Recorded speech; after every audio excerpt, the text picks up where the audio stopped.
Cerita Rakyat Minahasa disusun oleh Salmin Jakaria, MJ Sumarau, dan Irawati Usman. Dibukukan oleh Balai Pelestarian Sejarah dan Nilai Tradisional Manado 2008. Tuma Tenden. Pada zaman dahulu di desa Air Madidi, hiduplah seorang pemuda bernama Mama Noa. Ia memiliki ladang yang cukup luas dan ditanaminya dengan padi, umbi-umbian, sayur mayur, serta tebu. Setiap hari Mama Noa membersihkan ladangnya sehingga tanamannya tumbuh dengan subur. Pada suatu hari ia terkejut ketika melihat tanaman tebunya berkurang. Mama Noa merasa heran karena selama ini tidak pernah ada orang lain yang memasuki ladangnya. Keesokan harinya Mama Noa datang lebih awal dari biasanya untuk menjebak si pencuri tebunya. Dia bersembunyi di balik semak-semak yang letaknya tidak jauh dari tempat kebun tebunya. Sudah hampir tengah hari, Mama Noa bersembunyi, namun si pencuri belum juga muncul. Ketika Mama Noa akan keluar dari persembunyiannya, tiba-tiba ia dikejutkan oleh sekelompok bidadari yang turun dari kayangan menuju ke kebunnya. Untung aku belum keluar dari persembunyianku, pikir Mama Noa. Dari balik semak-semak, Mama Noa mengawasi para bidadari yang ternyata berjumlah 9 itu. Mereka sangat cantik dan rambutnya panjang. Mereka kelihatan begitu gembira sambil mulai mematahkan, mengupas, menyantap tebu-tebu yang ada di kebun Mama Noa. Setelah puas, para bidadari itu menuju ke sebuah kolam yang letaknya tidak jauh dari kebun Mama Noa. Mereka mulai menanggalkan pakaiannya masing-masing dan meletakkannya di atas batu besar dekat kolam itu.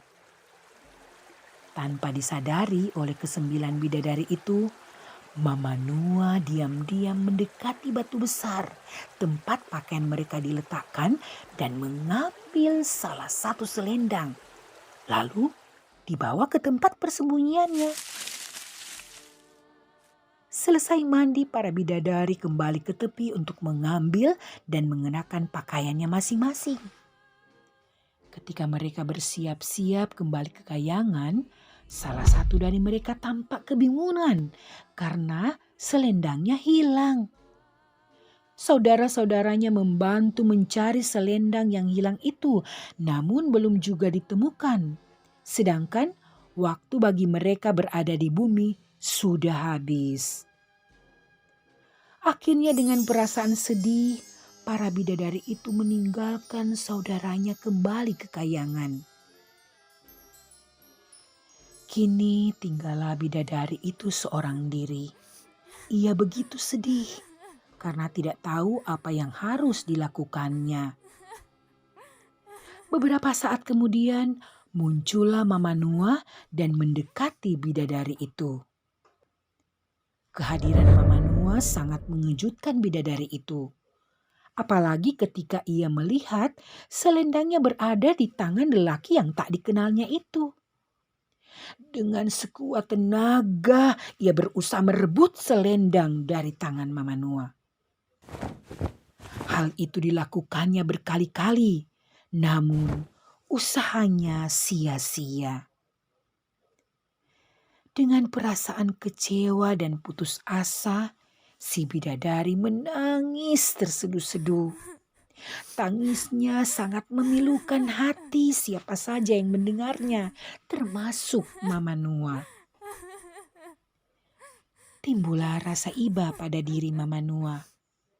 Diserahkannya selendang yang ada di tangannya kepada bidadari itu. Betapa senangnya bidadari itu dan berniat untuk terbang menyusul ke 8 saudaranya. Namun ternyata tidak dapat terbang seperti dulu disebabkan oleh hubungannya dengan manusia. Bidadari itu sangat sedih dan kecewa meratapi nasibnya. Dengan sikap lemah lembut, Mama Nua membujuk dan menghiburnya. Rupanya kelembutan Mama Nua dapat menggugah hatinya, sehingga perasaan sedih dan kecewa mulai sirna. Dari percakapan mereka diketahui bahwa bidadari itu bernama Lumalundung. Lalu Lumalundung diajak Mama Nua ke gubuknya. Akhirnya mereka hidup sebagai suami istri. Setahun kemudian mereka dikaruniai seorang anak laki-laki yang diberi nama Walan Sendo. Pada suatu hari, Mama Nua menyisir rambut Lumalundung. Tanpa disengaja, jatuhlah sehelai rambut Lumalundung. Hal itu berarti terbuka kembali hubungan antara Lumalundung dengan saudara-saudaranya di Kayangan. Pada saat itu pun terjadilah kontak dengan saudara-saudaranya. Hanya sekejap saja mereka telah tiba di bumi menemui Lumalundung. Melihat ke-8 saudaranya, Lumalundung segera mengambil selendang yang selama ini disimpannya di dalam peti kecil dekat tempat tidurnya. Dengan tergesa-gesa, ia mengenakan selendangnya dan segera menemui ke-8 saudaranya. Lalu mereka terbang. Namun sebelum mereka terbang, Lumalundung sempat berpesan kepada Mama Nua. Bila Walan Sendo menangis minta disusui, panggilah namaku. Maka dalam sekejap aku akan datang. Mama Nua mengasuh anaknya seorang diri dengan susah payah. Pada suatu hari, Walan Sendo menangis menjerit-jerit. Segala upaya telah dilakukan oleh Mama Nua untuk membujuk dan menenangkannya. Tapi usahanya sia-sia. Tiba-tiba ia teringat akan pesan Lumalundung. Dan tanpa menunda-nunda waktu, ia langsung memanggil-manggil Lumalundung. Sesaat kemudian muncullah sekelompok bidadari menghampiri Mama Nua. Namun Mama Nua bingung ketika hendak menyerahkan Walan Sendo kepada ibunya karena wajah dari 9 bidadari itu sangat mirip. Di tengah-tengah kebingungan muncullah seekor lalat dan hinggap di hidung salah seorang dari bidadari itu. Mama Nua memandangi lalat itu, namun di dalam hatinya bertanya-tanya, mungkinkah bidadari itu istriku? Mama Nua mendekatinya dan mencoba menyerahkan Walan Sendo padanya. Ternyata bidadari itu menerimanya. Kemudian menyusuinya dengan penuh kasih sayang. Bidadari itu memandang Mama Nua dengan tersenyum. Senyumnya itu menimbulkan keyakinan Mama Nua bahwa bidadari yang sedang menyusui anaknya itu adalah Lumalundung istrinya. Tanpa terasa, waktu untuk para bidadari berada di bumi sudah habis. Lumalundung menyerahkan kembali Walan Sendo kepada Mama Nua. Kemudian Lumalundung bersama dengan bidadari lainnya terbang kembali ke Kayangan sambil melambai-lambaikan tangan. Mama Nua hanya diam terpaku sambil memandang kepergian para bidadari. Dalam hati ia berdoa, semoga suatu saat nanti Lumalundung akan kembali lagi. Nun jauh di kayangan, para dewata sedang mengadakan sidang di balairung istana. Lumalundung dan 8 saudaranya juga hadir dalam sidang itu. Semua yang hadir tanpa tenang dan tak satu pun yang bersuara. Lain halnya dengan Lumalundung. Ia kelihatan murung dan gelisah karena merasa telah melakukan kesalahan. Di deretan kursi paling ujung telah hadir Opo Empung, raja para dewata. Ia tampak begitu gagah dan perkasa, mengenakan mahkota emas yang berhiaskan permata berkilauan. Biasanya sikapnya selalu tenang dan berwibawa. Namun kini dari sinar matanya seperti terpancar rasa amarah. Rupanya saat itu sedang murka karena mengetahui bahwa Lumalundung telah menjalin hubungan dengan manusia di bumi. Tindakan Lumalundung dianggap oleh raja telah mencemarkan nama baik dan kemuliaan para penghuni kayangan.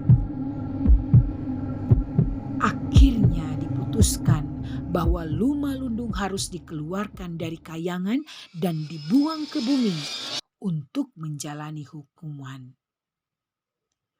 Lumalundung begitu sedih mendengar keputusan itu.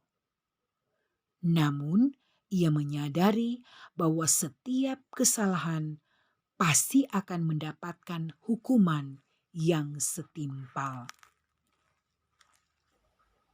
Lumalundung dibuang ke bumi dan jatuh di hutan dalam keadaan tak sadarkan diri. Setelah siuman ia memandangi sekelilingnya. Tidak jauh dari tempat itu terdapat sebuah kolam.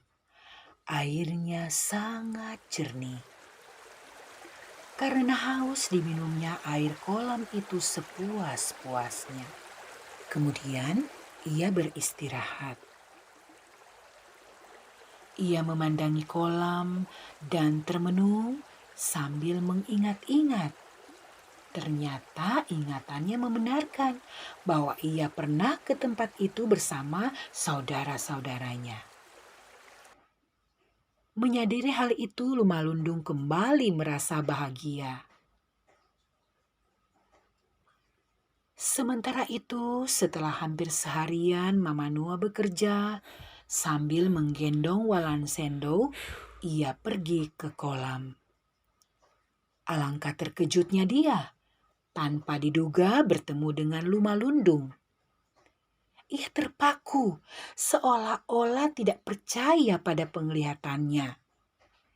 Ia sadar setelah Lumalundung memanggil namanya. Dengan perasaan bahagia, ia menghampiri Lumalundung dan menyerahkan Walan Sendo. Lumalundung sedih melihat kondisi anaknya yang sangat kurus. Tanpa disadarinya, meneteslah air matanya. Menyaksikan hal itu, Mama Nua mengajak istrinya pulang ke rumah. Dalam hati Mama Nua memanjatkan syukur kepada Tuhan yang telah mengabulkan doanya. Hari demi hari mereka lalui dengan penuh kebahagiaan. Tanpa terasa, 19 tahun telah berlalu. Walan Sendo tumbuh menjadi seorang pemuda gagah dan tampan. Ia senang berburu di hutan dan selalu membawa pulang hasil buruannya. Pada suatu malam, Lumalundung bermimpi bertemu dengan 8 saudaranya. Mereka datang membawa selendang terbangnya dan memberitahukan bahwa masa hukumannya telah berakhir. Alangkah senangnya hati Lumalundung. Kemudian mereka terbang bersama-sama. Sebelum ke kayangan, mereka mampir di suatu tempat. Di tempat itu ada sebuah mata air besar yang mengalirkan air ke 9 buah pancuran. Berhari-hari setelah kisah dalam mimpi itu, Lumalundung selalu tampak murung. Ia begitu rindu berjumpa dengan saudara-saudaranya karena sudah bertahun-tahun tak bertemu. Setelah didesak Mama Nua, akhirnya ia menceritakan penyebab kemurungannya itu. Mama Nua heran mendengar cerita Lumalundung karena sama dengan mimpinya, yaitu membuat pancuran di dekat kebunnya. Pada suatu hari, Mama Nua membuat 9 pancuran di kolam dekat perkebunannya. Ia berharap agar mimpi Lumalundung menjadi kenyataan, sehingga Lumalundung tidak terus-menerus dirundung duka. Dalam sehari saja pancuran itu selesai, tapi apa yang dinanti-nantinya belum juga muncul. Rupanya mereka juga telah dihukum oleh Opo Empung. Tidak diizinkan lagi menginjakkan kaki di bumi. Opo Empung tidak ingin kejadian yang dialami Lumalundung terulang kembali. Akhirnya Lumalundung meninggal dunia dan dimakamkan di samping gubuk mereka. Pada malam hari, makam Lumalundung mengeluarkan asap putih dan membumbung tinggi ke angkasa. Waktu terus berlalu. Mama Nua pun meninggal dunia. Sebelum meninggal, ia sempat menceritakan asal-usul Lumalundung kepada Walan Sendo. Ia berpesan agar 9 pancuran itu diberi nama Tumatenden, yang artinya pancuran bidadari. Mama Nua dimakamkan di samping makam Lumalundung. Akhirnya Walan Sendo menikah dengan Lingkan Bene. Dari hasil perkawinan mereka, berkembanglah manusia di wilayah itu. Adapun 9 pancuran yang dibuat oleh Mama Nua dijadikan sebagai sumber air bagi mereka dan dikenal dengan nama Tumatenden.